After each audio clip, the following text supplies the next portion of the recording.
Epauletted. Epauletted. Epauletted. Got it.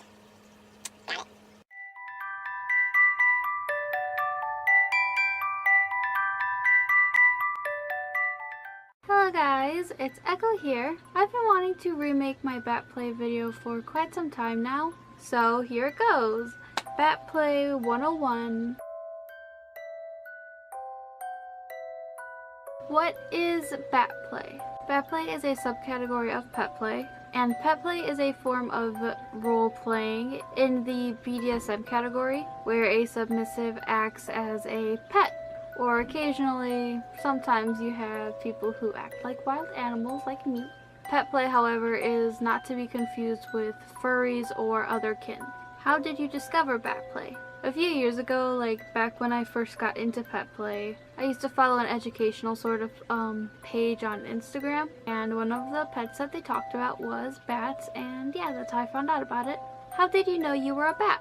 After reading what the page had to say about bat play, and that got me interested, so of course I started doing my own research on bat behaviors and things like that. And of course I started experimenting with bat play a little bit. I never fit into a pet quite as perfectly as I fit into being a bat. How many bat species are there? There are about 1,240 species of bats that are categorized into two suborders. Megachiroptera, I think that's how you pronounce it, or megabats, and Microchiroptera, or microbats. What are the most popular bat species in bat play? Fruit bats are the most popular, with the flying fox being like the #1.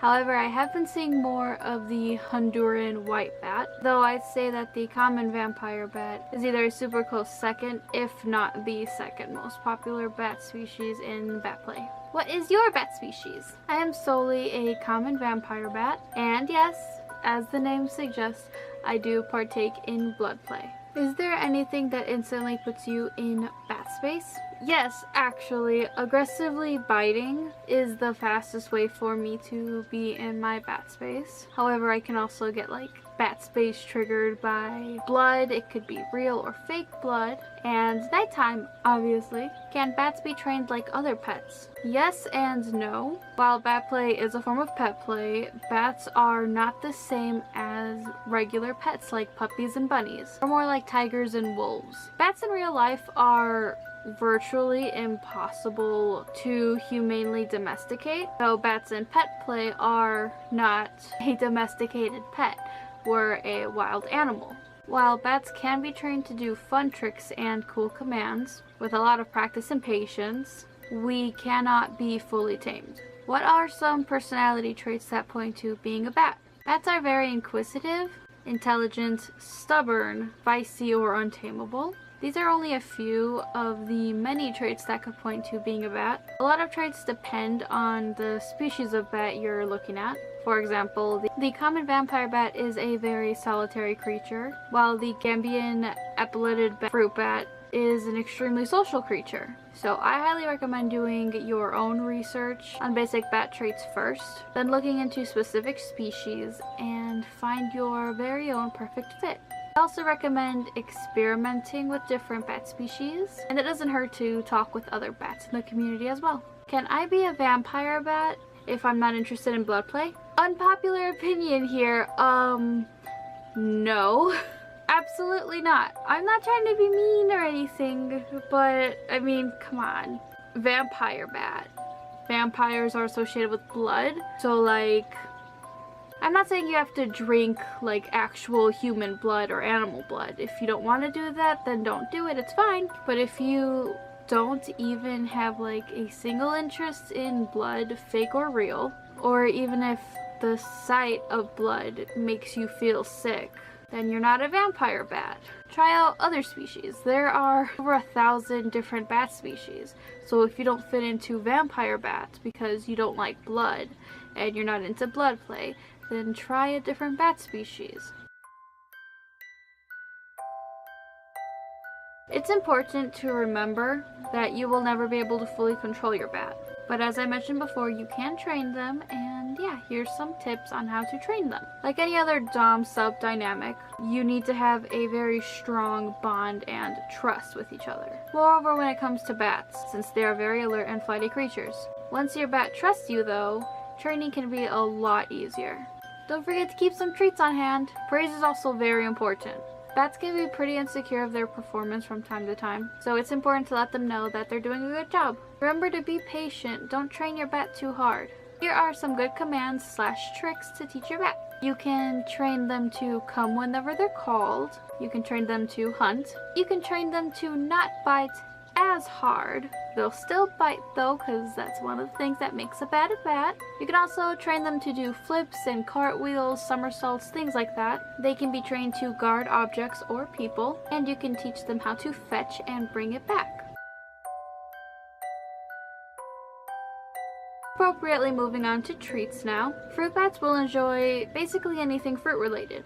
This can be actual fruit, fruit cups, fruit juice, fruit gummies, etc. I could go on and on. Vampire bats can enjoy blood. By the way, please be safe and smart if you're practicing blood play, especially vampirism. It can be very risky and dangerous if not practiced in the right way. Red drinks can substitute for real blood, obviously. One of my personal favorites is cranberry juice. Meat like jerky is also a very delicious treat to feed to your vampire bats. Insectivorous bats, like the cave myotis, eats bugs, so a good treat would be bugs or bug gummies. You can even get creative and make little insect-shaped cookies. There are also a few bats who primarily survive on nectar from trees and flowers, like the northern blossom bat. They might enjoy honey sticks as a treat. They're being such a well-behaved bat and you'd like to give them a reward. What can you give them? Treats. Everyone loves a tasty snack. Praise. Tell them they're a good bat. A new toy. Bats are very playful creatures. A new toy would make them very happy. Head pats or back rubs. Sometimes we all need a little physical affection. Late night walks. All bats are nocturnal creatures, although some do like daytime more than nighttime, but they'll all enjoy long walks under the moonlight. You could also help them create a blanket fort. What better way to invoke their natural instincts of roosting in their own cave than building a blanket fort? It's also super fun for both of you to do. On to punishments. Sometimes your bat will accidentally bite too hard during playtime, so how can you scold them? Caging. Bats love their freedom as they are flying animals, so taking that away from them is a harsh but effective punishment. Scolding. Try not to be too hard on them though. Taking away their toys. It's not fun when you get your toys taken away. Put them in a timeout or take their playtime away. No one likes timeouts. You can also give them spankings, or because some submissives do enjoy spankings, you could try tickle torture, which is exactly what it sounds like. You just tickle them until they can't take it anymore. Although I'd like to stress that it is very important to tell them why they're being punished, either before the punishment, after it, or during. And also always remember to tell them that you love and care about them after the punishment is over. Also remember to have safe words, and remember to listen to your submissive. If they use their safe word, stop immediately. Most bats in real life use echolocation. Unfortunately, us as humans cannot do that unless you are like an incredibly gifted person. So here are a few other ways that bats can communicate with each other and their handlers. Soft hissing.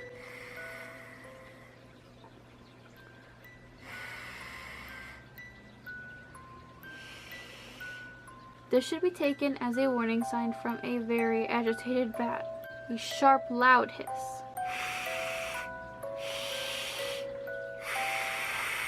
This is usually the final warning before they actually bite. Soft purrs or chirps usually means they're happy or enjoying something. Screeching.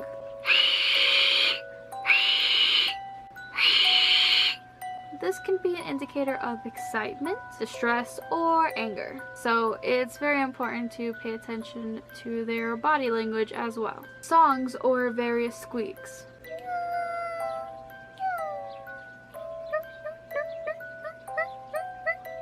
This is how bats express feeling love towards their handlers. Alert eyes and overall extreme focus. They're hunting something or someone. A sneaky smirk. This usually means they're up to something mischievous. Hard quick bites means that they are hungry or that they want something. Aggressive nipping. This means that they are unhappy with something that you are doing, or they are possibly feeling afraid or defensive. Soft nibbling. A sign of feeling safe, comfortable, and happy with their surroundings or with a specific person. Some bats nibble their handlers while they drift off into sleep. Closed or crossed arms. This is an indicator of feeling afraid or uncomfortable with their surroundings or people. Open or flying arms. This is an indicator of feeling happy, excited, or even playful. Jigsaw puzzles, word searches, Sudoku. Bats are very intelligent creatures, and they love a challenging game or activity. Swinging on a swing set. This is a very good substitute for flying. Hanging upside down on like the monkey bars or something. This is a natural feeling for a bat. Climbing on things. Some bats enjoy climbing up trees and walls. You can do this on rock climbing walls or jungle gyms. Hunting. You can hide one or some of their toys and then command them to find them. This helps trigger their primal instincts. Crossword puzzles, jigsaw puzzles, word searches, feather teasers, stuffed animals, chew toys, noise-making toys, foraging toys, and cozy blankets all make perfect toys for bats. Raspberry Kitten Boutique. I'll probably saw this one coming. I've said it once and I'll say it again. Raspberry Kitten Boutique has the best quality gear that I've ever had. Their ears are gorgeous, the quality is amazing, and I can't stress enough how great their prices are. These small bat ears, $30. These larger bat ears, $40. Can't beat those prices. The Koi Wolf Den. This shop has a very unique shape for bat ears. They look really cool, honestly. Their prices seem to range from $55 to $74. Hashikins. Hashikins has some very beautiful designs in general, but I gotta say I do love their baby bat ears a lot. I'm not sure what her price range is for bat ears at the moment, but I know that Hashikins can get pretty pricey, and it's also nearly impossible to snag things from her releases. She sells out almost instantly. It's insane. Kittens and Honey. I always hear such good things about this shop. Their ears are very beautiful. I don't know so much about their pricing though. Floofy Floofers. This shop has a wide variety of bat ear shapes, themes, and color combinations. They're all very beautiful designs though. There are currently 2 pairs of bat ears for sale in their shop as I'm making this video. One pair is $40 and the other one is $46. Furry Fairy Shop. Some are awesome bat ears, shapes, and designs for a reasonable price. Majority of their bat ears seem to cost around $38. Anatomy Atelier? I suck at pronouncing things. They make some absolutely gorgeous tall bat ears. These ears would be perfect for some of the larger bat-eared species. These pink ears right here sold for $75. There are loads of talented costume makers on Etsy that make bat wings. Halloween/costume shops. These shops will always have an assortment of bat wings for you to choose from. Plus, you get to take them home the same day. Amazon. Now this is where I bought my bat wings from, and there are tons of different bat wing styles to choose from. You can also check eBay if you wanted to. Halloween shops. Once again, fangs are all over the place during Halloween time. A few of my friends have gotten their fangs from Hot Topic and I've heard nothing but good things. Amazon. Once again, this is where I've purchased my fangs. And I got a discount too. There are honestly so many different fangs to choose from on Amazon. And now I'll show you my bat gear.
Some extra bat gear things. So I got this little pen here from the Halloween store. It's a little syringe with blood. It's pretty cool.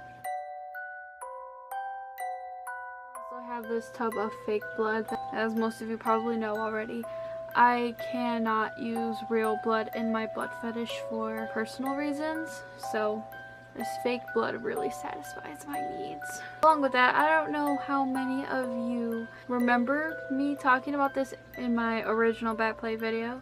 I was talking about how I wanted to make a blood bat baby bottle, and I did. So here it is. All I literally did was use this extra glass bottle that I had and poured my fake blood in it, and then made the nipple all weird so the blood won't leak out of it. I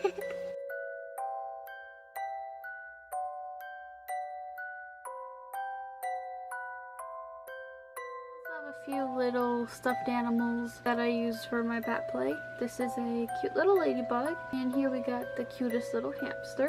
I also have a few other toys from my other headspaces, like this yarn ball, this little mouse, and my old squeaky carrot. So toys like these also help in my bat space, even though they're for like puppy and kitten, stuff like that. A toy's a toy. In the future, I would like to add nose hooks to my bat gear collection, just because since I am a vampire bat, they do have like a piggy nose, so I would love to experiment with nose hooks. So that concludes my little guide to bat play. I hope you guys enjoyed this video, and I really hope it helped teach you a little bit more about bat play. Keep in mind that no two bats are the same. Leave a comment down below.